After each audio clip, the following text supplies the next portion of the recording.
The federal government says it will conclude ongoing consultations before signing the Africa Continental Free Trade Agreements.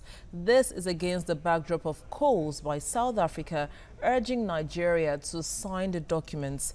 TVC's Lara Afolayan has the details. The Nigerian government has put in place a committee to review the Africa Continental Free Trade Agreement. This follows the country's refusal to sign the agreement earlier this year in Kigali, the Rwandan capital.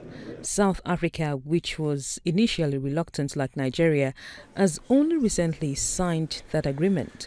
The country now wants Nigeria to follow suit. I think we should applaud Nigeria as we applauded ourselves when we didn't sign, because we said, and advisedly so, that we have our own processes of approving international agreements.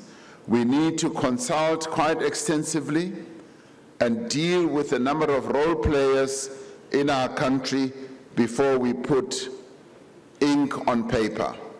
We have done that, and we will soon be ratifying it. So you, as Nigeria, should also be applauded as you go through the process of consulting and dealing with all the various role players. So it is in that regard that I say, no pressure, take your time,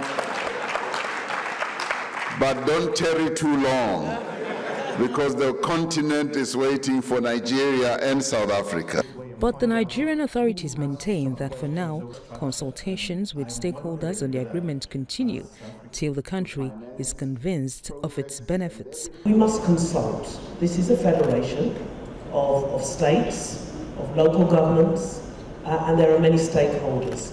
And so we must go through a process of consultation, and that's simply what we're doing, or are concluding now. And that really is Nigeria's position, and there have been consultations across the country, various groups, manufacturers groups, employers groups, people that had genuine and legitimate questions which needed to be answered, who said, how does this affect me?